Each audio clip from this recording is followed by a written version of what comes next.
नमस्कार, आप देख रहे हैं जनता टीवी। साथ आपके मैं उतिशा। बुलेटिन की शुरुआत करेंगे और बड़ी खबर आपको बता दें। और इस वक्त की बड़ी खबर आपको बता रहे हैं, बड़ी जानकारी इस वक्त की। हिमाचल के पूर्व सीएम की आज जयंती मनाई जाएगी। स्वर्गीय डॉक्टर यशवंत सिंह परमार की आज 118वीं जयंती मनाई जाएगी। आपको बता दें कि मुख्यमंत्री सुखविंदर सिंह सुक्खू आज श्रद्धांजलि अर्पित करेंगे। परमार की प्रतिमा पर श्रद्धांजलि अर्पित करेंगे मुख्यमंत्री सुखविंदर सिंह सुक्खू। ऐतिहासिक रिज मैदान पर इस बड़े कार्यक्रम का आज आयोजन होगा और अब से थोड़ी ही देर में इस कार्यक्रम की शुरुआत होगी। मुख्यमंत्री सुखविंदर सिंह सुक्खू इस कार्यक्रम में शिरकत करेंगे, कुछ ही देर में पहुंचेंगे और स्वर्गीय डॉक्टर यशवंत सिंह परमार की 118वीं जयंती मनाएंगे। उनकी प्रतिमा पर श्रद्धांजलि अर्पित करेंगे सीएम सुक्खू।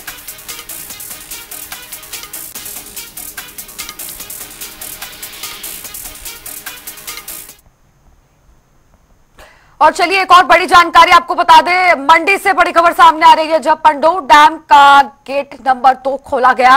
27 घंटे की कड़ी मशक्कत के बाद ये गेट खोला गया है। 50-50 टन की दो मशीनों की मदद से ये गेट बमुश्किल खोला गया है। और बता दें कि मैनुअली गेट के पास जो सिल्ट जमा हुआ था उसको हटाना पड़ा। सिल्ट जमा होने की वजह से ये गेट नहीं खुल रहा था। मैनुअली सिल्ट को हटाया, जिसके बाद 50-50 की दो मशीनों को यूज किया गया, दो मशीन्स का इस्तेमाल किया गया और 27 घंटे की मेहनत के बाद, कड़ी मशक्कत के बाद दो मशीनों के जरिए ये गेट खुला है। बीबीएमबी प्रबंधन ने अब राहत की सांस ली है, क्योंकि हिमाचल प्रदेश में लगातार बारिश हो रही है, क्लाउड बर्स्ट की घटनाएं भी सामने आ रही हैं, तो वहीं कई क्षेत्रों से भूस्खलन की घटनाएं सामने आ रही है। तो ऐसे में बेहद जरूरी हो जाता है डैम का गेट खोलना। और गेट नंबर 2 खोला गया है।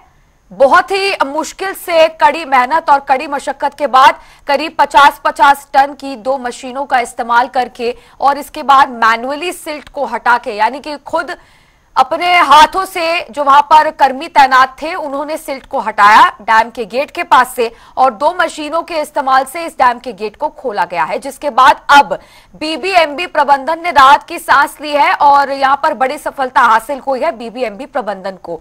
सिल्ट जमा होने के कारण गेट के आगे जो सिल्ट जमा हुआ था उसकी वजह से ये गेट खुल नहीं पा रहा था डैम का और काफी खतरा हो सकता था यदि समय रहते ये गेट ना खुले, क्योंकि लगातार बारिश हो रही है। भारी बारिश की वजह से डैम का गेट खोलना जरूरी होता है और इस गेट को खोलने के लिए काफी मशक्कत की।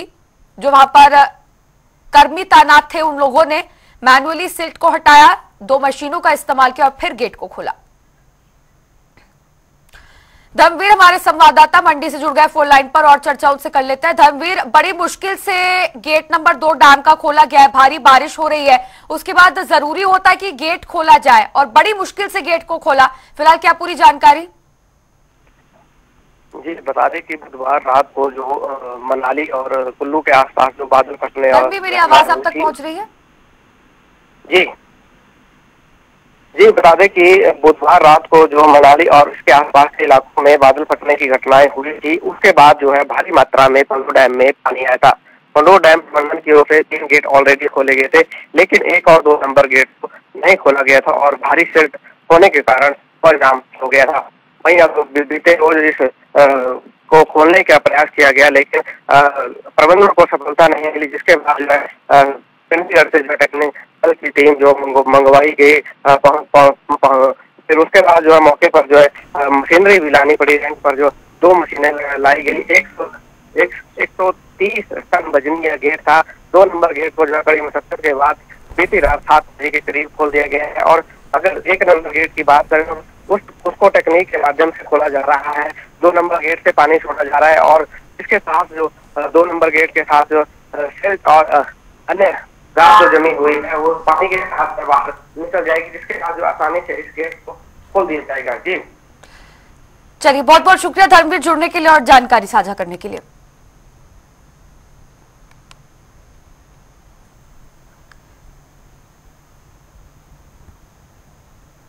तो देखिए, बड़ी जानकारी आपको बता रहे थे और हमारे संवाददाता ने तमाम जानकारी और अपडेट्स इस पर साझा किए, जहां पर मंडी में बीबीएमबी प्रबंधन ने अब राहत की सांस ली है और बड़ी सफलता बीबीएमबी प्रबंधन को यहां मिलती हुई नजर आई है। पंडोह डैम का गेट नंबर 2 खोलने की कोशिश लगातार प्रबंधन कर रहा था और कई लोग यहां पर जुटे हुए थे डैम के गेट को खोलने के लिए, लेकिन सिल्ट जमा होने की वजह से गेट नहीं खुल पा रहा था। और चलिए बुलेटिन में आगे बढ़ेंगे। बता दें कि हिमाचल बीजेपी अध्यक्ष राजीव बिंदल ने बाढ़ प्रभावित क्षेत्र शिमला कुल्लू जिला के बागी पुल का दौरा किया। उन्होंने बादल फटने के बाद हुए नुकसान का जायजा लिया, तो वहीं पीड़ित परिवारों से मुलाकात भी की। उन्होंने पीड़ित परिवारों से मुलाकात कर हर संभव मदद का आश्वासन दिया है। इसके साथ ही प्रदेश अध्यक्ष राजीव बिंदल ने बीजेपी की ओर से कई बाढ़ प्रभावित क्षेत्रों के लिए भेजी जा रही राहत सामग्री वाले वाहन को भी हरी झंडी दिखाकर रवाना किया।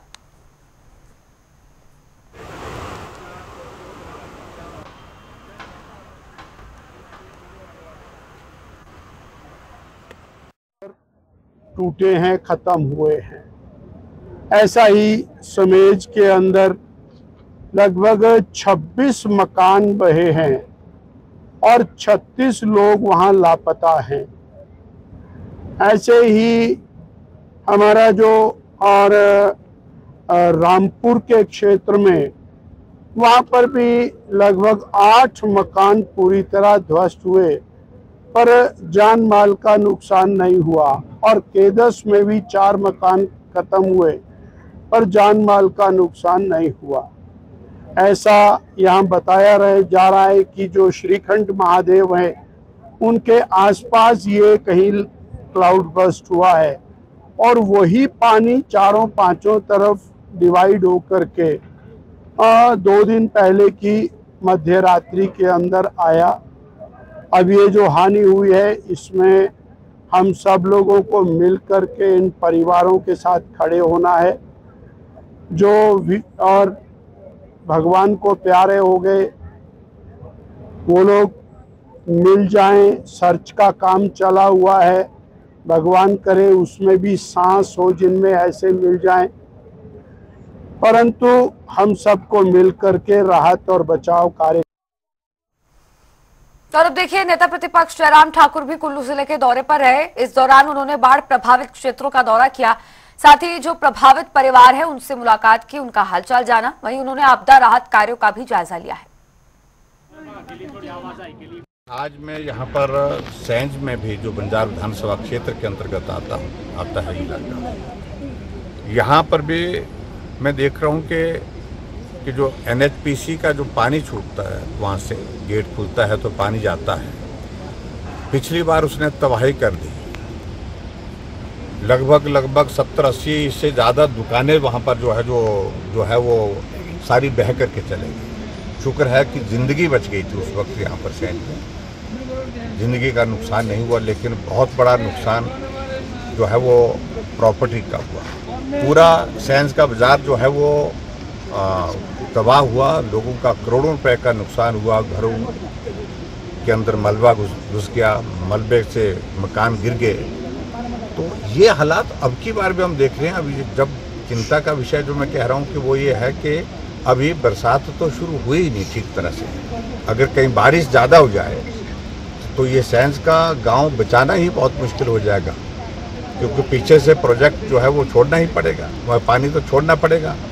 अब की बार कह रहे हैं कि बहुत थोड़ा पानी छोड़ा था भी, लेकिन उसके बावजूद भी पूरे बाजार की सारी दुकानें जो है पानी से भर गई, मलबे से भर गई। तो वही लाहौल स्पीति के काजा उपमंडल के सघनम गांव में बादल फटने की घटना सामने आई है।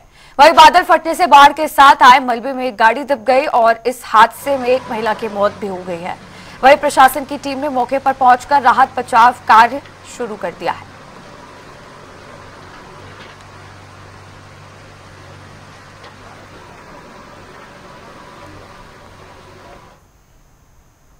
और कुल्लू की मणिकंड घाटी के मलाड़ा में डैम बादल फटने से जहां पर भारी तबाही हुई है, तो वहीं मलाड़ा गांव की ओर जाने वाले पुल भी बह गए और गांव में फंसे सैलानियों ने जिला प्रशासन से आग्रह किया है कि उन्हें यहां से सुरक्षित रेस्क्यू किया जाए। ऐसे में मलाड़ा का जरी से संपर्क पूरी तरह से टूट चुका है और बिजली व्यवस्था भी गुल हो गई है। वहीं मलाड़ा गांव घूमने आए सैलानी भी इस तबाही के बाद वहीं पर फंस गए हैं।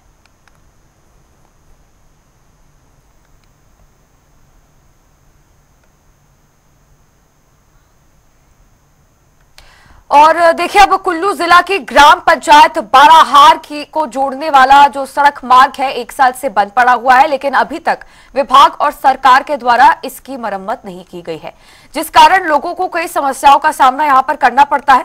सड़क की मरम्मत की मांग को लेकर ग्रामीणों का एक प्रतिनिधिमंडल ढालपुर पहुंचा और प्रशासन से मांग रखी गई कि जल्द से जल्द सड़क की मरम्मत पूरी करवाई जाए। हमारा रोड 1 साल 1 महीना पूर्ण हो चुका है, हमारा रोड बंद है, अभी डंगों का कार्य पूर्ण नहीं हुआ है, ठीक है, जिसमें लोगों को आने जाने की सुविधा नहीं मिल पाती है और बच्चे भी साथ में स्कूल आने जाने के लिए दिक्कत आ रही है। शाम को भी बहुत लेट हो रहे हैं घर के लिए और सुबह भी लेट हो रहे हैं। तो बाकी अभी सीजन चलने वाला है गोभी का, तो रोड की हालत बहुत ख़राब है और इसमें मतलब कि हमारा 10 किलोमीटर का जो रोड है वो अभी तक बंद है, जिसमें हमारी बस सेवा बंद है और जो सिलेंडर गैस आती है वो भी मतलब कि 6 किलोमीटर तक ही आती है और बस भी 6 किलोमीटर तक ही आती है। जिससे आज हम डीसी महोदय से मिलने आए थे। डीसी महोदय कुछ कारणवश निर्बंध साइट गई है, तो इस कारण हम एडीएम सर से मिले। एडीएम सर ने हमारे को आश्वासन दिया कि जल्द से कार्य हो जाएगा। तो अब हम समस्त जनता मतलब कि अगर कार्य जल्दी ना हो जाए तो हम रोष प्रदर्शन करेंगे। 1 साल 1 महीना हो गया, बस नहीं आ रही है। हमारे को दिक्कत है, बच्चों के लिए भी है, बुढ़ों के लिए भी है, सबके लिए। क्यों बंद है? सरकार के पास पैसा नहीं है, एक बाराहार के लिए नहीं है, बाकी जगह रोड बन गए, बीज में बन गए, कमान में बन गए, हमारा बाराहार में कोई रोड नहीं निकला। तो इसलिए हम सब आए हैं इधर, जल्दी से जल्दी रोड का काम होना चाहिए। जैसे कि आप देख रहे हैं यहाँ पर सभी लोग आए हैं, रोष प्रदर्शन कर रहे हैं लोग कि हमारे जो बाराहार गांव पंचायत में जो बस नहीं आ रही है। 1 साल 1 महीना हो गया है। जैसे बुजुर्गों को, बच्चों को आने में बहुत ज्यादा दिक्कत हो रही है। जैसे वो बस के पास पहुंचते हैं तो उतने को बस कभी छूट जाती है, तो बच्चों को बहुत दिक्कतों का सामना करना पड़ रहा है, बुजुर्ग भी। और जैसे मैं ये बोलना चाहती हूँ विभाग को या सरकार को, सभी को, कि सिर्फ हमारी बाराहारी पंचायत ऐसी है कि जहाँ पर रोड नहीं बन पा रहा है। और अब बुलेटिन में आगे बढ़ेंगे। बता दें कि केसीसी बैंक के अध्यक्ष कुलदीप सिंह पठानिया ने प्रदेश में आई आपदा को लेकर दुख जताया है। उन्होंने कहा कि प्रदेश सरकार की ओर से आपदा से निपटने का हर संभव प्रयास किया जा रहा है। वहीं उन्होंने बीजेपी नेताओं को नसीहत दी कि इस आपदा के समय में बयानबाजी न करके केंद्र सरकार से मदद दिलवाने का काम करें। कि पिछले साल भी इस तरह का प्राकृतिक प्रकोप हुआ है और अभी भी दोबारा उसी पैटर्न पे कल से ये शुरू हुआ है। ये बड़ा दुखदाई है और सरकार के लिए इसके ऊपर सजग है। सरकार जाके, मुख्यमंत्री खुद जाके मौके पे जा रहे हैं और जिस तरह उन्होंने पीछे आपदा में पार पाया था, आज भी इसी आपदा को में वो पार लगेंगे। और हमारा विपक्ष से निवेदन है कि अपनी भूमिका निभाते हुए जो पीछे नहीं आप कर सके तो इस बारी करो, और जो केंद्र की सरकार से जितनी मदद हो सकती है उसको दिलाने की कोशिश करो। सोलन नगर निगम बरसात के मौसम से निपटने के लिए पूरी तरह से तैयार है। इसी को लेकर नगर निगम कमिश्नर एकता कापटा ने जानकारी दी है। उन्होंने जानकारी देते हुए बताया है कि बरसात का मौसम शुरू होते ही उनके अधिकारियों और कर्मचारियों के साथ उन्होंने बैठक की। वहीं प्राकृतिक आपदा आने पर किस तरह से प्रभावी ढंग से निपटा जा सकता है, उसके लिए भी आवश्यक रणनीति तैयार की गई। साथ ही प्राकृतिक आपदा के समय जो भी जरूरी मशीनरी और सुरक्षा इंतजाम होने चाहिए वो पूरे कर लिए गए हैं।